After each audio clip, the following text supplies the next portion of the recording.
शिल्पा जी शाह।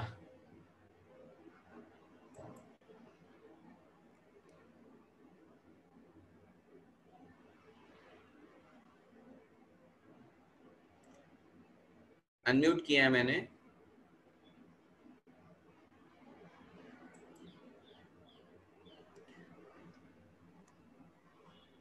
जय जिनेन्द्र भैया जी। जी जय जिनेन्द्र, बोलिए। अवधि ज्ञान के जो 3 भेद है ना, एक देशावधि, परमावधि और सर्वावधि, तो इसके बारे में थोड़ा समझाइए ना। ठीक। अवधि ज्ञान के 3 भेद होते हैं, देशावधि, परमावधि और सर्वावधि। देशावधि जो द्रव्य क्षेत्र काल भाव की मर्यादा में थोड़े स्थान को जानता है वह कहलाता है देशावधि ज्ञान। नारकी जीवों को या देवों को या मनुष्य तिर्यंचों में जो सामान्य जीवों को होता है वह देशावधि ज्ञान ही होता है।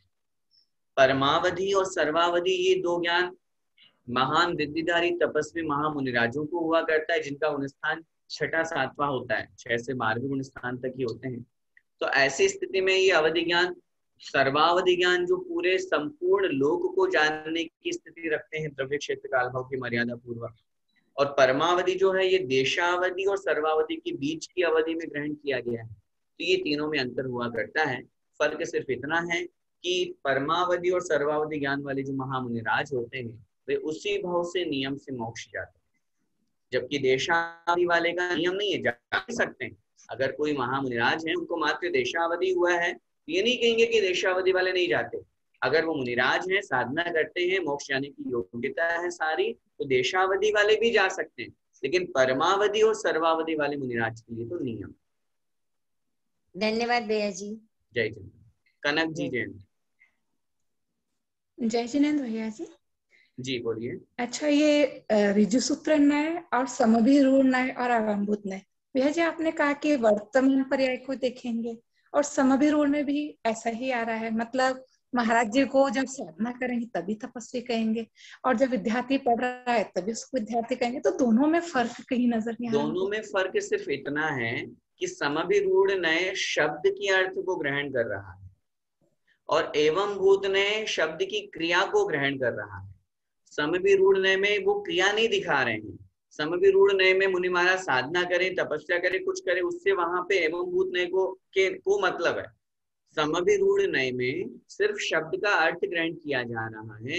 ये इस समय जो पढ़ाते समय वाले को शिक्षक कहना, पढ़ते समय वाले को विद्यार्थी कहना, कह नहीं रहे हैं उस समय उसको वैसा मानना।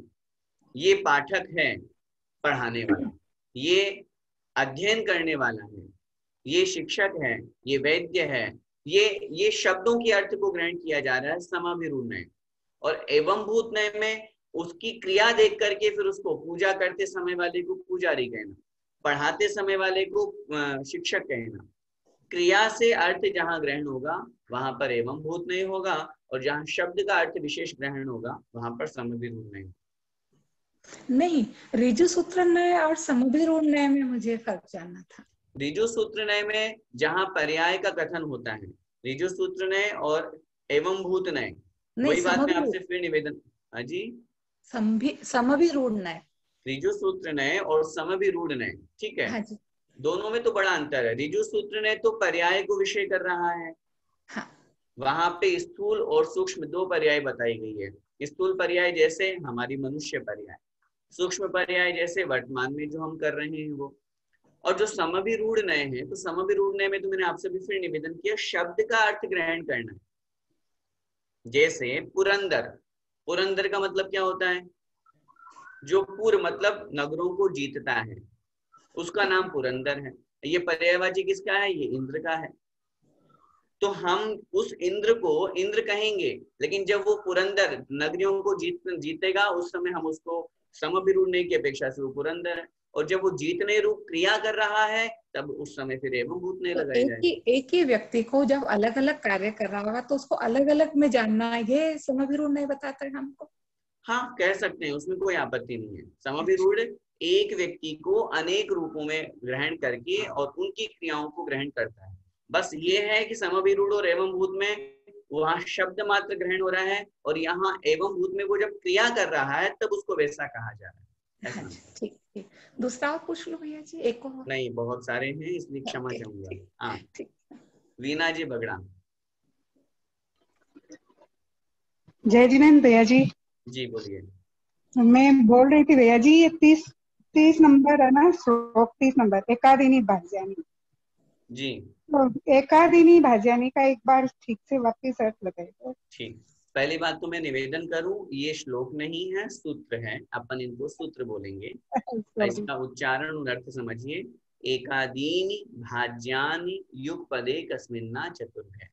एक को आदि लेकर के, भाज्यानि मतलब विभाजन करने पर, युगपद एकस्मिन आ चतुर्भ्य, युगपद अर्थात एक साथ, एकस्मिन एक जीव में, आ चतुर्भ्य 4 ज्ञान तक हो सकते हैं।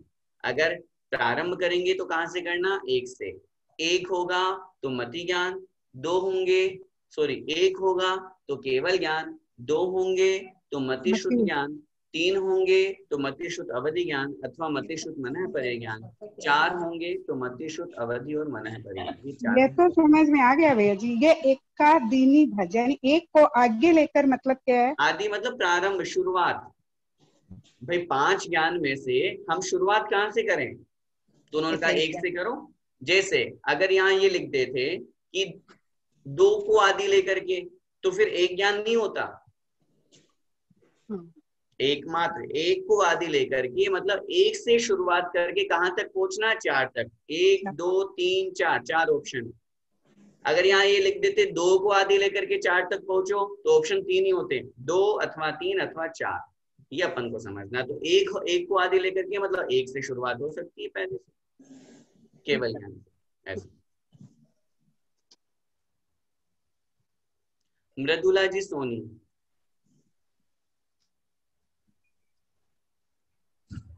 भैया जी सादर जय जिनेन्द्र जी।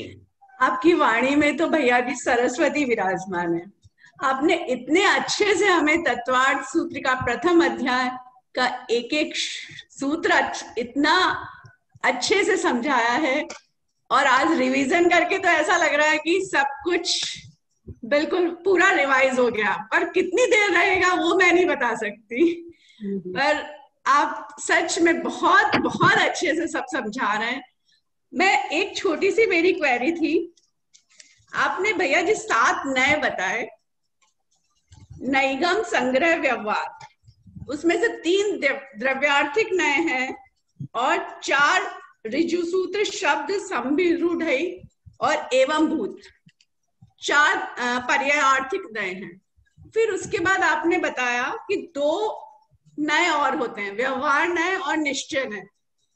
कोई व्यवहार है, व्यवहार नए में मैं मनुष्य हूं और निश्चय नए में मैं आत्मा हूं। तो निश्चय नए को आप थोड़ा सा ब्रीफली डिस्क्राइब करेंगे भैया जी?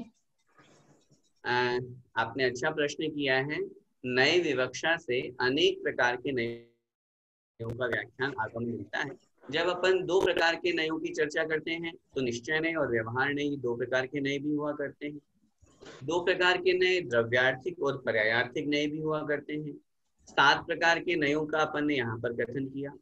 आपने जहाँ निश्चय नय की चर्चा की, हम एक बहुत स्पष्ट इस बात को समझ लें कि जहाँ पर द्रव्य का कथन होता है उसका नाम होता है निश्चय नय, और जहाँ पर्याय का कथन होता है उसका नाम होता है व्यवहार नय।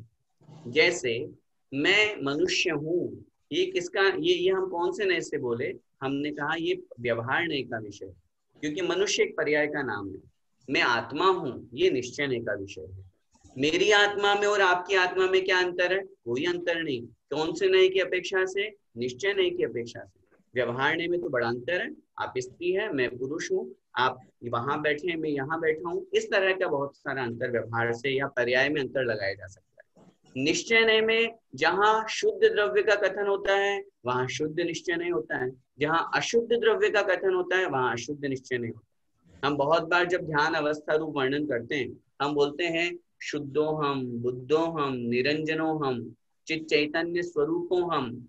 ये शुद्ध निश्चय नय का कथन है, जिसका मात्र चिंतन ही किया जा सकता है। वास्तव में हम वैसे हैं नहीं। अभी हम अशुद्ध द्रव्य हैं, क्योंकि हमारी आत्मा के साथ में कर्म लगे हुए हैं। और सिद्ध भगवान शुद्ध द्रव्य हैं क्योंकि उनकी आत्मा निरंजन है, कर्म कालिमा से रहित है। तो उस दृष्टि से हमारी आत्मा में और सिद्धों की आत्मा में अंतर है। हम अशुद्ध द्रव्य हैं, वो शुद्ध द्रव्य। लेकिन एक सामान्य विवक्षा से कथन करेंगे तो वो भी आत्मा है, हम भी आत्मा है, एक चींटी में भी आत्मा है, एक पेड़ पौधे में भी आत्मा है। तो जहां आत्म तत्व का वर्णन होगा वहां निश्चय नहीं होगा। दूसरी बात, जहां अभेद कथन होता है, अभेद कथन का मतलब भेद नहीं किया जाता, जैसे सम्यक दर्शन, सम्यक ज्ञान और सम्यक चारित्र, ये तीन है अलग अलग विषय। ये व्यवहार न्याय की अपेक्षा से निश्चय न्याय में तो सम्यक दर्शन, सम्यक ज्ञान और सम्यक चारित्र तीनों एक ही है। जब मुनि महाराज शुद्धोपयोग को प्राप्त होते हैं तब तीनों में भेद नहीं रहता। तीनों अभिन्न अखिन्न शुद्ध उपयोग की निश्चल दशा प्रगति जहां निज आत्मभव, ये छड़ाला की जो छठवीं ढाल है जहां शुद्धोपयोग का वर्णन है वहां पर कथन किया है, जहां तीनों अभिन्न हो जाते हैं, अलग अलग नहीं रहते, तीनों एक हो जाते हैं, एक में एक हो जाते हैं, तब आत्मा और रत्नत्रय में भी अंतर नहीं रहता। जहां गुण गुणी में कोई अंतर नहीं रहता, जैसे उत्तम क्षमा गुण ये व्यवहार से अलग और हमारी आत्मा उसको धारण करती है। निश्चय से आत्मा ही उत्तम क्षमा है, आत्मा ही रत्नत्रय है, आत्मा ही सम्यक दर्शन है। तो ऐसी स्थिति जहां होती है वो निश्चय का कथन हुआ करता है, जिसे हम अभेद रत्नत्रय कहते हैं, जिसे हम परम समाधि रूप अवस्था कहते हैं, जिसे हम शुद्धोपयोग कहते हैं, जिसे हम शुक्ल ध्यान कहते हैं, जिसे आत्मानुभव आत्मानुभूति कहते हैं। ये सब निश्चय के विषय। थैंक यू सो मच भैया जी, बहुत अच्छे से आपने समझाया, बहुत अच्छा लगा। जय जय। ये सब गुरुदेव का आशीर्वाद है। मैं तो हमेशा एक ही निवेदन आपसे भी कहूंगा और सबसे करता हूँ, प्रशंसा उनकी कीजिए जिन्होंने हमें बनाया। और भैया जी आपके साथ पढ़ने में बहुत अच्छा लगता है, पहले भी आपके साथ पढ़े, अभी भी बहुत अच्छा लग रहा है। थैंक यू, धन्यवाद। जय जिनेंद्र, जय श्री जैन, जय श्री जैन।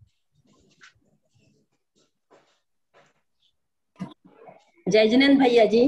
जी भैया जी, मेरा प्रश्न है कि नारकियों में सभी नारकियों को कुअवधि ज्ञान होता है, तो जो जीव तीर्थंकर बनने वाले आगामी काल में और वो नरक में हैं, तो उनको सम्यक दृष्टि जीव है, तो क्या उनको भी कुअवधि ज्ञान होता होगा कि नहीं होता? देखिए, पहली बात तो जितने भी नारकी हैं सबको अवधि ज्ञान होता है, ये नियम है। हाँ, ये नियम है। अब आप खुद बोल रहे हैं कि जो आगे तीर्थंकर बनने वाले हैं सम्यक दृष्टि है, तो क्या उनको कुअवधि ज्ञान होगा? आप खुद बताइए। मिथ्या दृष्टि को होता है कुअवधि ज्ञान, तो सम्यक दृष्टि को तो अवधि ज्ञान ही होता है, तो इसलिए उनको तो अवधि ज्ञान ही कहलाएगा। मिथ्या दृष्टि जीवों को होता है कुअवधि ज्ञान। सम्यक दृष्टि चाहे नारकी हो, चाहे देव हो, चाहे मनुष्य तीर्थ कोई हो, उनको अवधि ज्ञान ही होता है, कुअवधि ज्ञान नहीं होता। सम्यक दृष्टि जीव को अवधि ज्ञान ही होगा। हाँ जी। तो वो अपना अवधि ज्ञान वहाँ तो लगाते होंगे, लगा सकते हैं, लेकिन चूंकि पर्याय की अपेक्षा से कथन करेंगे, अगर द्रव्य क्षेत्र काल भाव की मर्यादा है तो लगा पाएंगे, अदरवाइज नहीं। जितनी उनकी मर्यादा है उतना लगा सकते हैं। हाँ, अच्छा। क्या तीर्थंकर भगवान आहारचर्या के समय अवधि ज्ञान लगाते होंगे? नहीं लगाते, तीर्थंकर क्या कोई भी नहीं लगाते। आचार्यों ने लिखा है, पूज्य गुरुदेव बहुत बार प्रवचनों में भी कहते हैं, चाहे वो तीर्थंकर मुनिराज हो, चाहे और कोई सामान्य मुनि महाराज हो, आहारचर्या के समय अवधि ज्ञान नहीं लगाते हैं, क्योंकि अगर वो आहारचर्या के समय अवधि ज्ञान लगाएंगे तो आहार नहीं कर पाएंगे, क्योंकि उस समय सामने वाले के ऊपर विश्वास करके, श्रावक के ऊपर विश्वास करके उन्होंने शुद्धि बोली है, नवदा भक्ति पूर्वक वो आहार दे रहे हैं, बस इतना स्वीकार करके और फिर वो आहार ग्रहण करते हैं, इसलिए वहां अवधि ज्ञान नहीं लगाते। भैया बहुत अच्छा पढ़ाया। जय जिनेंद्र भैया। जय जिनेंद्र जी। काजल जी जैन।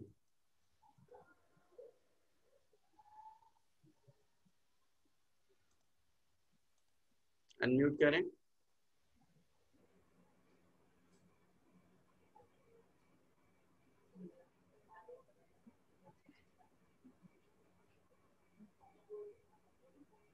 चलिए, अभी नहीं हो पा रहा है, आपने वीडियो भी ऑफ कर दिया है। सुनीता जी सूरत।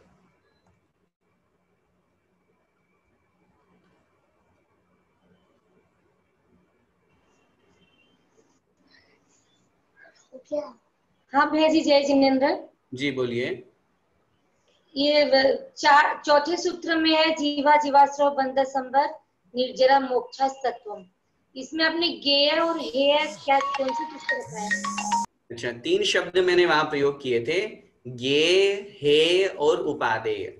ज्ञेय मतलब जानने योग्य, मतलब जीव को गेय बताया। जीव और अजीव दोनों ज्ञेय हैं, जानने योग्य है। कौन जीव, कौन अजीव, मैं कौन हूं, मेरा क्या स्वरूप है, ये सब चीजें। और आश्रव और बंध हे छोड़ने योग्य हैं, क्योंकि इससे कर्म, आत्मा में कर्म बनते हैं ना, इसलिए जिन निमित्तों से हाँ। बनते हैं वो छोड़ने योग्य है। और उपादेय माने ग्रहण करने योग्य, संवर्ण निर्जरा उपादेय है और मोक्ष परम परम उपादेय। उपादेय है। जब भैया जी वो शिविर के लिए जो कल अगर आपका क्लास अटेंड करेंगे तो इसी आईडी नंबर से करेंगे आपका तो। हाँ, और अगर द्रव्य संग्रह और छोटे बच्चों का जो एक क्लास है तो वो दूसरी आईडी से, इसी आईडी में हो जाएगा। नहीं दूसरी आईडी में। आप लोगों के पास में जो पोस्टर पहुंचा है या जो मैसेज पहुंचा है, हाँ, लेकिन उसमें जो फोन नंबर है तो वो फोन में कोई फोन नहीं उठा रहे हैं, तो कोई कैसे बात नहीं, आप फोन नहीं उठा पा रहे हैं तो कोई बात नहीं, आप तो उस आईडी और पासवर्ड के थ्रू आप क्लास में ज्वाइन हो जाइएगा, उस टाइम पे आपको मिल जाएगी वो क्लास इसी आईडी से। मैं निवेदन करूं, उसमें पोस्टर में इस आईडी से 3 क्लासेस बताई गई हैं, वो 3 क्लासेस इस आईडी से होंगी और शेष जो कक्षाएं हैं वो दूसरी आईडी से होंगी। तो वो आईडी कैसे मिलेगा? जैसे आपके पास मैसेज नहीं आया क्या? मैसेज आया तो उसमें आईडी नंबर है क्या? जी दिया हुआ, जी दिया हुआ है, मैसेज में दिया हुआ है। अच्छा ठीक है भैया जी, जय जिनेंद्र। जी जय जिनेंद्र। विषय आ गया, इसलिए मैं आप सभी लोगों के बीच में निवेदन कर देता हूँ। बोल रहे।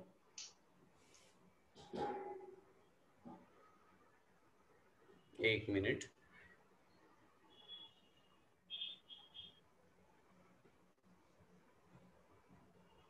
इसी विषय में बोल रहे। कल से श्री दिगंबर जैन श्रमण संस्कृति संस्थान सांगानेर की तरफ से, वो पोस्टर एक मिनट निकाल लेता हूं मैं।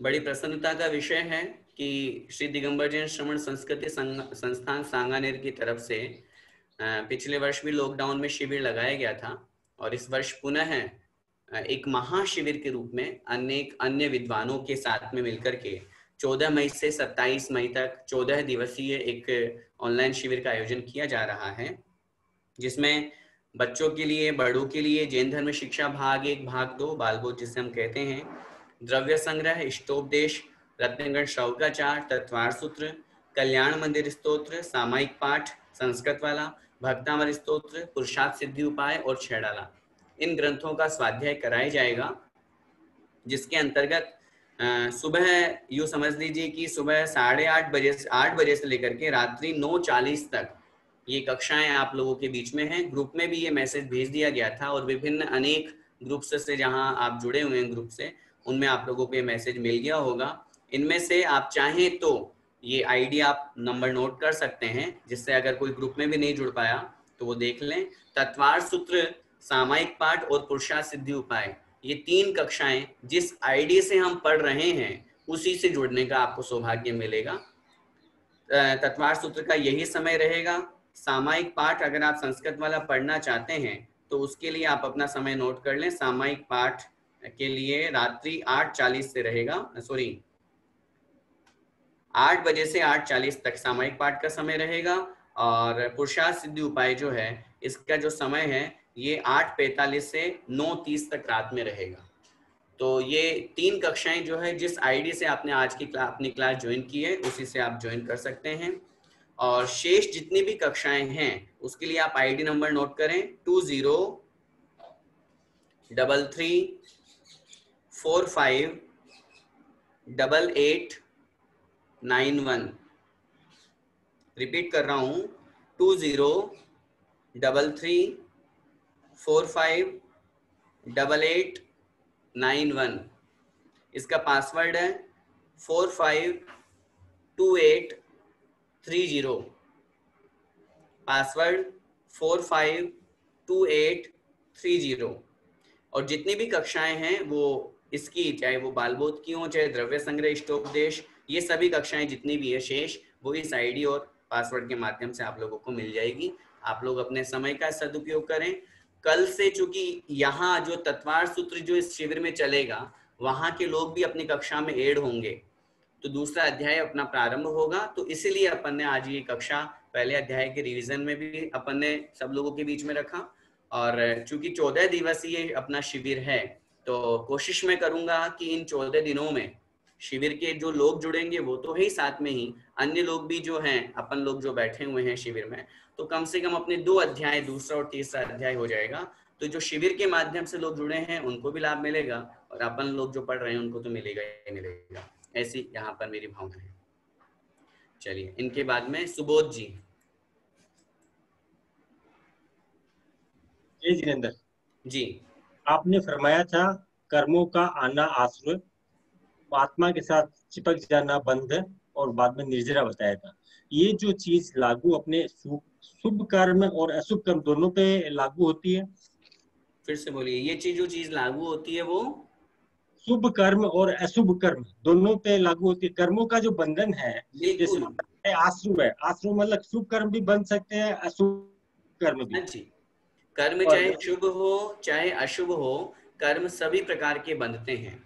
इसलिए यहाँ पर ये मत समझिए कि शुभ कर्म ही बनते हैं या अशुभ कर्म बनते हैं। अपन ने पुण्य किया, अपन ने धर्म किया, पूजा पाठ किया, स्वाध्याय किया, तो पुण्य कर्म बना। तो वो पुण्य कर्म के भी यही प्रोसेस है। ऐसे ही कर्म आते हैं, बंधते हैं, आत्मा के साथ में रहते हैं और उदय में आकर के फल देके चढ़ते हैं।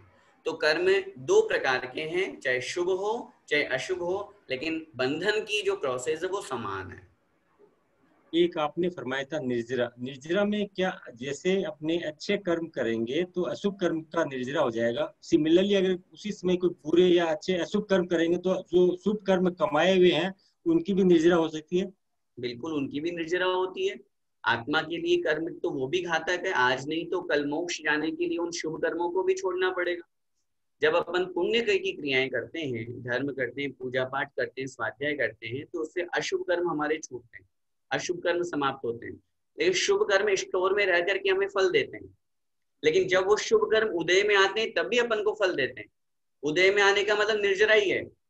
फल देना, उदय में आना, निर्जरा होना, फल देकर के झड़ जाते हैं, समाप्त हो जाते हैं। तो शुभ कर्म भी उदय में आकर के जैसी उनकी स्थिति बनती है, अपन 8वें अध्याय में इस डिटेल को, आपके प्रश्न को मैं बहुत डिटेल से समझेंगे, क्योंकि वहां पर इस कर्म बंध की व्यवस्था को बहुत अच्छी तरह समझाया है। कर्म जब बंधता है तो उसकी 4 प्रोसेस होती है, प्रकृति, स्थिति, अनुभाग और प्रदेश। तो वो कर्म जो हमने बांधा है वो हमारी आत्मा के साथ में कितने टाइम तक रहेगा, वो कहलाता है स्थिति।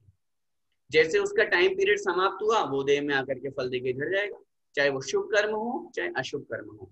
और मोक्ष जाने के लिए तो तीर्थंकर भगवान को शुभ कर्म भी छोड़ना पड़ता है। इसीलिए तो तीर्थंकर पद भी पुण्य प्रकृति है। तीर्थंकर पद भी एक पुण्य, तीर्थंकर नाम कर्म का एक कर्म का नाम है तीर्थंकर भी, तीर्थंकर पद भी। इसीलिए मोक्ष जाने के लिए पहले तो खूब उपदेश दिया, 13वें गुण स्थान में भव्य जीवों का कल्याण किया, सब कुछ किया, लेकिन जब अपनी आत्मा का कल्याण करना है, समोषण को छोड़ करके और सम्य शिखर या किसी सिद्ध क्षेत्र में जाकर के साधना करते हैं और तीर्थंकर पद को छोड़ करके और मोक्ष को प्राप्त करते हैं। तो कहने का तात्पर्य है, शुभ कर्म भी छोड़े जाते हैं, लेकिन शुभ कर्म छोड़े नहीं जाते, वो छूट जाते हैं। पाप या अशुभ कर्म, बहुत अच्छी व्यवस्था समझ में नहीं अपन को, पाप या अशुभ कर्म छोड़ना पड़ता है और शुभ कर्मों को, पुण्य कर्मों को छोड़ना नहीं पड़ता।